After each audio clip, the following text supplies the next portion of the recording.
Good morning student. आज जो topic आपण सुरू करणार आहे तर चॅप्टर 2 आहे अल्जेब्रा आणि कॅल्क्युलस 1 मधनं पॉलिनॉमियल्स.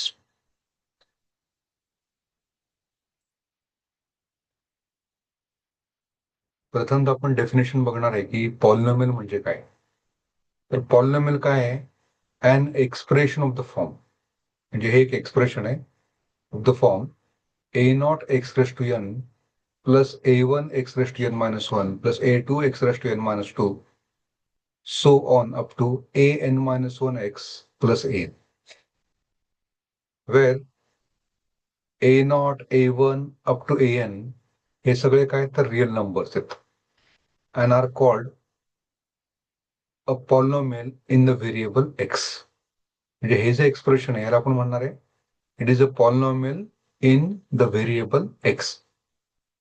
आता कॉन्स्टंट जे आहेत the constant a not a1 up to an are called coefficients and the monomials म्हणजे first term that is a naught x raise to n, a one x raise to n minus one, a two x raise to n minus two, so on up to a n minus 1x up to a n are called monomials, and these monomials are also known as the terms of the polynomial. So if a naught is not equal to 0, म्हणजे highest power of x जे आहे त्याचा coefficient a naught हा जर non zero असेल then the polynomial, so this polynomial is of degree n. So degree म्हणजे काय? It is the power of highest variable or highest power of variable we can say. म्हणजे इथे a naught हा non zero जर असेल तर x ची power किती n आहे, so this is known as a polynomial of degree n. आणि ही जी टर्म आहे a naught x raise to n याला काय म्हणणार आपण? Is called the leading term. ही फर्स्ट टर्म म्हणजे leading term and a naught is called the leading coefficient. So remember, this is my leading term and this a naught is a leading coefficient. Now we'll see monic polynomial म्हणजे काय. A polynomial with a leading coefficient 1, म्हणजे असं polynomial की त्याचा leading coefficient जर 1 असेल तर त्याला आपण म्हणणार आहे monic polynomial. So remember the word monic polynomial, that is a polynomial in which leading coefficient is 1. दूसरा एक टाइप आहे पॉलिनॉमियल मधला, so that is known to be a zero polynomial. Let p of x एक polynomial आहे a naught x raised to n, a1 x raised to n minus 1, a2 x raised to n minus 2, so on up to a n minus 1 x plus n. Be a polynomial r of x. आता r of x हा काय? एक basically set आहे which contain all polynomial in variable x. So remember, r of x म्हणजे काय? It is the set of all polynomial in variable x. हा r जो आहे हा म्हणजे सेट ऑफ रिअल नंबर आहे, म्हणजे पॉलिनॉमियल इन व्हेरिएबल x ज्याचे कोएफिशिएंट काय आहे तर रिअल नंबर आहे.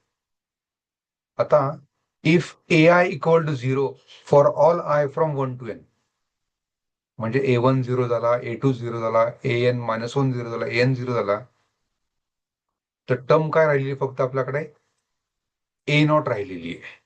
कारण आपण काय केलेलं आहे ai is 0 for all i from 1 to n. Then the polynomial p of x, जे काय पॉलिनॉमियल p ऑफ x म्हणणार आहे is said to be a zero polynomial. So remember the word ai equal to 0 for all i from 1 to n. Basically हा a naught पण 0च पाहिजे. So if it is 0 for all I from 1 to n, then such a polynomial p of x त्याला म्हणणार आपण zero polynomial. म्हणजे polynomial मध्ये कुठलीच टर्म नाहीये, सगळे कोएफिशिएंट 0 आहेत, तर ते म्हणजे झिरो पॉलिनॉमियल. काही इम्पॉर्टन्स रिमार्क आहेत. The set of polynomial with real coefficient is denoted by r of x. तर इथे सांगितल्याप्रमाणे set of polynomial with real coefficient म्हणजे a not a1 a2 an minus 1 an हे सगळे रिअल नंबर जर असतील तर तो जो सेट आहे पॉलिनॉमियलचा, it is nothing but your R of x. A non zero polynomial of degree 0, non zero polynomial की ज्याची डिग्री 0 आहे. डिग्री 0चा अर्थ काय की हा an-1 0 आहे, a0 0 आहे, a1 0 आहे, इथपर्यंतचे सगळे कोइफिशियंट 0, फक्त राहिलं काय an. म्हणजे इथे एक्सची कुठलीच टर्म नाहीये, एक्सची पॉवर 0 आहे, तर याला म्हणणार आहे मी constant polynomial. A polynomial of degree 1 म्हणजे अगोदरचे सगळ्या टर्म 0 आहेत, फक्त काय राहिले an-1x plus an. A polynomial of degree 1 is called linear polynomial. म्हणजे डिग्री 1चं पॉलिनॉमियल जर असेल तर त्याला काय नाव दिलेलं आहे, लिनियर पॉलिनॉमियल म्हटलंय. अ polynomial of degree 2 is called quadratic polynomial. त्यामुळे हे रिमार्क आहेत, हे पॉलिनॉमियल किंवा एक्झाम्पलच्या दृष्टीने महत्वाचे आहेत, तर ते सर्वांनी लक्षात ठेवले पाहिजे. आता अल्जेब्रा ऑफ पॉलिनॉमियल. अल्जेब्रा हा वर्ड कशाशी कनेक्टेड आहे की addition of a polynomial, subtraction of a polynomial. म्हणजे दोन पॉलिनॉमियल घेतले तर त्याची आपण ऍडिशन करू शकतो, आपण सबट्रॅक्शन करू शकतो, दोन पॉलिनॉमियलचं मल्टिप्लिकेशन करू शकतो, आणि दोन पॉलिनॉमियलची डिव्हिजन आपण करू शकतो. जसं आपण इंटिजर मध्ये केलेलं आहे तो सेम कन्सेप्ट आहे कशामध्ये, तर अल्जेब्रा ऑफ पॉलिनॉमियल्स मध्ये. तर त्यातला पहिला टॉपिक आहे एकदम सोपा की इक्वॅलिटी ऑफ पॉलिनॉमियल. म्हणजे दोन पॉलिनॉमियल हे इक्वल कधी असतील. टू पॉलिनॉमियल्स, तर एक पॉलिनॉमियल घेतले मी p of x, a naught x raise to n, a one x raise to n minus one, a2 x raised to n minus 2 up to an minus 1 x plus an. दुसरं polynomial आहे q of x equal to b naught x raised to m plus b1 x raised to m minus 1 plus b2 x raised to m minus 2 so up to bm minus 1 x plus bm. म्हणजे p of x polynomial आहे की ज्याची degree n असते कधी, जर हा a not non zero असेल. q of x हे दुसरं पॉलिनॉमियल आहे की ज्याची डिग्री m आहे कधी, जर b naught not equal to 0 असेल. Are said to be equal म्हणजे p of x equal to q of x कधी म्हणायचं, जर एक्सची जी पॉवर एन आहे इथे, एक्सची पॉवर एम आहे, या दोन्ही पॉवर सेम असतात. If n equal to m, ही पहिली कंडिशन आहे. दुसरी कंडिशन आहे की कोइफिशियंट जे आहेत a naught should be same as b not. म्हणजे a i equal to b i for all i. All i म्हणजे i equal to 0 1 2 up to तुमचा एन. असं जर कंडिशन सॅटिस्फाय केली की एन इक्वल टू एम आहे, a i equal to b i आहे for all i, तर आपण काय म्हणणार आहे की दोन पॉलिनॉमियल काय झाले, इक्वल झाले. त्यामुळे एखादं पॉलिनॉमियल दिलेलं आहे, दुसरं पॉलिनॉमियल दिलेलं आहे आणि विचारलेलं आहे की हे दोन पॉलिनॉमियल इक्वल आहेत का, तर काय करायचंय, ह्याच्यामध्ये दोन्ही पॉलिनॉमियलचे कोइफिशियंट जे आहेत हे सेम आहे का बघायचं. कोइफिशियंट कुणाचे, पॉवर पहिल्यांदा मॅच करायची. म्हणजे तिथे एक्स रेस टू एम आहे, इथे एक्स रेस टू एन आहे, तर एन इक्वल टू एम दिलेलं आहे का आपल्याला, आहे का त्या एक्झाम्पल मध्ये. असेल तर मी उरलेले कोइफिशियंट जे आहेत हे सेम आहेत का चेक करणार, आणि त्याच्यावरनं आपण डिसाईड करणार की आपल्याला दिलेले दोन पॉलिनॉमियल हे इक्वल आहेत का नाही आहेत. तर हा महत्वाचा टॉपिक आहे की इक्वॅलिटी ऑफ पॉलिनॉमियल. आता दुसरा ऑपरेशन आपण करतो की ऍडिशन ऑफ पॉलिनॉमियल. सेम काय करायचंय, ऍडिशन म्हटलं की आपल्याला दोन पॉलिनॉमियल लागतात, त्याच्यामुळे आपण प्रथमतः काय करूया, एक पॉलिनॉमियल पी ऑफ एक्स घेऊया. So let p of x is equal to a naught x raise to n, a one x raise to n minus one plus a two x raise to n minus two so on up to a n minus one x plus n. तर p of x हे एक polynomial आहे and Q of x हे दुसरं polynomial आहे. B nought x raise to m, b one x raise to m minus one, b2 x raised to m minus 2 so on up to bm minus 1x plus bm.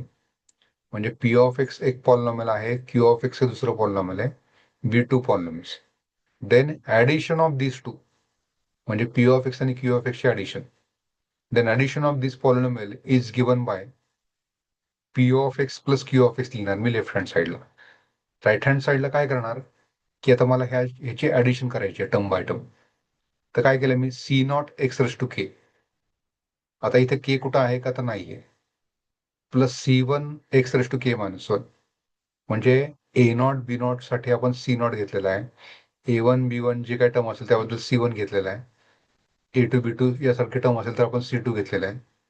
म्हणजे मी पहिल्यांदा c not x raise to k लिहिलेलं आहे, नंतर C1 x raise to k minus one, C2 x raise to k minus two, so on up to c k minus one x plus c के.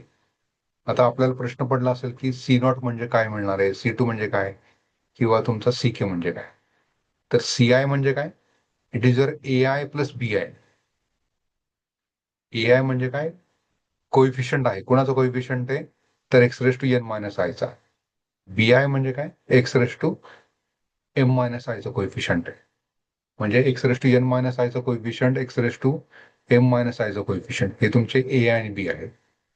तर C i म्हणजे तुमचा a i plus b i. तर i is equal to 0 1 two up to के.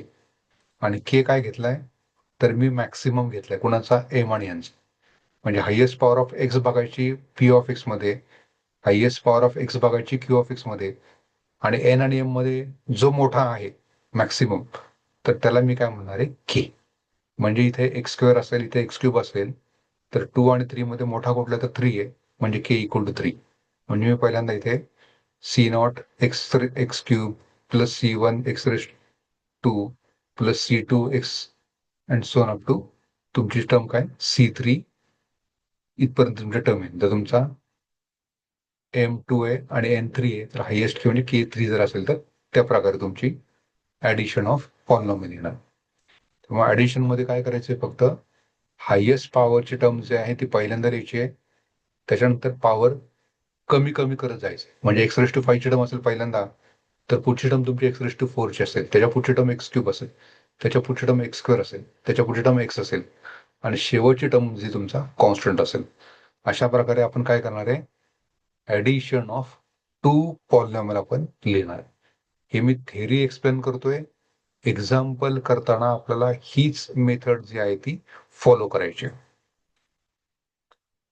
जसं addition केलेलं आहे त्याच प्रकारे तुम्ही सबट्रॅक्शन करू शकता. मधलं साईन प्लसच्या ऐवजी फक्त मायनस वापरायचं. आता आपण तिसरी गोष्ट बघतोय की मल्टिप्लिकेशन ऑफ पॉलिनॉमियल. परत काय करतोय, मी दोन पॉलिनॉमियल घेतोय. Let p of x is one polynomial, q of x is another polynomial. P of x ची डिग्री एन आहे, क्यू ऑफ एक्स ची डिग्री एम आहे. Then the multiplication of this polynomial is given by p of x into q of x is equal to c not x raise to m plus n, so up to c r x raise to r, so up to c k. आता तुमचं c r म्हणजे काय आहे, तर a nought b r, a one b r minus one, so up to a r minus one, b one a r b not. म्हणजे मला c nought जर काढायचं असेल तर मी आर इक्वल टू 0 पुट करेल, मला C1 हवं असेल तर आर इक्वल टू 1 पुट करेल. अशा प्रकारे मी हे कोइफिशियंट जे मला हवेत ते सगळे फाइंड करू शकतो. म्हणजे पहिली टर्म म्हणजे काय करायची, एम प्लस एन, म्हणजे इथे एक्स क्यूब आहे, इथे एक्स, म्हणजे इथे एक्स क्यूब आणि इथे एक्स स्क्वेअर आहे, म्हणजे N2 आहे, N3 आहे, तर 2 + 3 5 आहे. म्हणजे पहिली पॉवर मी 5 ने सुरुवात करणार, म्हणजे एक्स रेस टू 5, नंतर एक्स रेस टू 4, नंतर एक्स क्यूब, नंतर एक्स स्क्वेअर, नंतर एक्स, आणि शेवटी कॉन्स्टंट टर्म. आणि कोइफिशियंट काढण्यासाठी हा छोटा फॉर्म्युला वापरायचा आहे. सी आर म्हणजे काय, तर ए नॉट बी आर. तुम्ही बघू शकता ए नॉट आहे, A1 आहे, a r minus one a r आहे. म्हणजे हे 0 पासून सुरू करायचं, आर पर्यंत जायचं, आणि पी साठी उलट करायचं, आर पासून सुरू करायचं आणि 0 पर्यंत जायचं. म्हणजे अशा प्रकारे तुम्हाला सी आर मिळणार आहे, की जो काय कोइफिशियंट आहे तुमच्या प्रोडक्ट ऑफ टू पॉलिनॉमियल मधल्या टर्मचा. तर अशा प्रकारे मल्टिप्लिकेशन ऑफ पॉलिनॉमियल हे आपण डिफाईन करतो. काही एक्झाम्पल आपण बघूया की जेणेकरून जे दोन कन्सेप्ट आपण बघितलेले आहेत की ऍडिशन ऑफ पॉलिनॉमियल असेल किंवा मल्टिप्लिकेशन ऑफ पॉलिनॉमियल, हे कसं करतात ह्या गोष्टी एक्झाम्पलद्वारे आपण पाहूया. एक सोपं एक्झाम्पल घेतो. F of x is equal to x cube minus 2x square plus 3x minus 7. G of x हे दुसरं पॉलिनॉमियल घेतलंय, एक्स स्क्वेअर प्लस 2. क्वेश्चन विचारलेला आहे, then find f of x plus g of x and f of x into g of x. One by one आपण गोष्टी करणार आहे. प्रथमतः एफ ऑफ एक्स काय आहे, it is a polynomial of degree 3. कारण एक्सची हायेस्ट पॉवर 3 आणि हे मोनिक आहे कारण लीडिंग टर्म एक्स क्यूब आहे, त्याचा कोइफिशियंट काय 1 आहे. So it is a monic polynomial. So f of x काय मोनिक पॉलिनॉमियल आहे की ज्याची डिग्री 3 आहे. जी ऑफ एक्स पण काय मोनिक पॉलिनॉमियल आहे का, तर एक्स स्क्वेअर ही तुमची लीडिंग टर्म आहे, त्याचा कोइफिशियंट 1 आहे. मला एक क्युबिक पॉलिनॉमियल दिलेलं आहे, एक क्वाड्रॅटिक दिलेलं आहे, दोघांची ऍडिशन काढायची आहे. तर प्रथम तर काय करायचं, f of x plus g of x left hand साईडला. पहिल्या ब्रॅकेटमध्ये मी एफ ऑफ एक्स आहे तसंच लिहिला, दुसऱ्या ब्रॅकेटमध्ये जी ऑफ एक्स आहे तसंच लिहिलं. आता या टर्म बघायच्या सगळ्या, त्याच्यामध्ये हायेस्ट पॉवर काय ती टर्म पहिल्यांदा द्यायची. सो एक्स क्यूब इथे लिहिलेलं आहे. नंतर एक्स स्क्वेअरच्या टर्म बघायचे किती दिलेले आहेत, तर -2x² ही एक टर्म आहे आणि x² ही एक टर्म आहे. दोघांची मी ऍडिशन करणार आहे. तर -2x² प्लस x² म्हणजे -x². नंतर एक्स ची टर्म बघायची आहे, इथं 3x आहे, इथं काही नाही, त्याच्यामुळे डायरेक्टली 3x लिहा. त्याच्यानंतर उरलेली टर्म तर कॉन्स्टंट टर्म आहे, तर -7 इथं आहे, इथे 2 आहे, दोघांची ऍडिशन केली तर -5 येतो. तर अशा प्रकारे आपण ऍडिशन ऑफ 2 पॉलिनॉमियल आपण करू शकतो. आता राहिला प्रश्न काय की दुसरा पार्ट आहे f of x into g of x कसं कॅल्क्युलेट करायचं. तर f of x into g of x मी लेफ्ट हँड साईडला लिहिलेलं आहे. पहिल्या ब्रॅकेटमध्ये एफ ऑफ एक्स लिहिलंय, दुसऱ्या ब्रॅकेटमध्ये जी ऑफ एक्स लिहिलंय. काय करणार मी, एक तर तुम्ही ह्याच्यातल्या टर्मनी ह्याला मल्टिप्लाय करा किंवा ह्याच्यातल्या टर्मनी ह्याला मल्टिप्लाय. आता ह्याच्यातल्या टर्म कमी आहेत, 2च आहेत, त्यामुळे आपण काय करूया की एक्स स्क्वेअरनी प्रथम तर या ब्रॅकेटला मल्टिप्लाय करूया. म्हणून लिहिताना काय केलेलं आहे, एक्स स्क्वेअर इंटू दिस टर्म म्हणजे x square into x cube -2x² plus 3x - 7. मधलं साईन कशावरती डिपेंड आहे, तर इथे डिपेंड आहे, इथं प्लस आहे त्यामुळे इथं प्लस लिहा. +2 इंटू परत सेम ब्रॅकेटला मल्टिप्लाय करायचं म्हणजे x³ -2x² प्लस 3x - 7. आता x² into x³ into x³ जर केलं तर x⁵ येतात, त्यामुळे x⁵ लिहिलं. x² इंटू x² म्हणजे x⁴ होतो, त्यामुळे -2x⁴. x² इंटू 3x म्हणजे 3x³ झालं आणि x² इंटू -7 म्हणजे -7x² झालं. म्हणजे x² ने प्रत्येकाला मल्टिप्लाय केल्यानंतर ज्या टर्म येतील त्या टर्म आपण पहिल्यांदा लिहायच्यात. +2 इंटू म्हणजे सिम्पली काय करायचं, 2 ने मल्टिप्लाय करायचंय म्हणजे 2x³ 2 2 जार 4 म्हणजे -4x², 2 3 तर 6 म्हणजे 6x आणि 2 7 जार 14 म्हणजे -14. पहिल्या टर्म मी घेतल्यात, दुसऱ्या टर्म घेतल्यात, आता दोघांची ऍडिशन करायची आहे. ऍडिशन केल्यानंतर तुम्हाला काय मिळेल, तर x⁵ -2x⁴ 5x³ -3x² plus 6x - 4. अशा प्रकारे मल्टिप्लिकेशन ऑफ 2 पॉलिनॉमियल जे आहे ते आपण डिफाईन करू शकतो. त्यामुळे थोडस गोष्ट लक्षात घ्यायची आहे की ज्यावेळेस आपण या गोष्टी करतो की ऍडिशन असेल सबट्रॅक्शन असेल तर थोडीशी काळजी दरम्यान घ्यायची आहे. थँक्यू.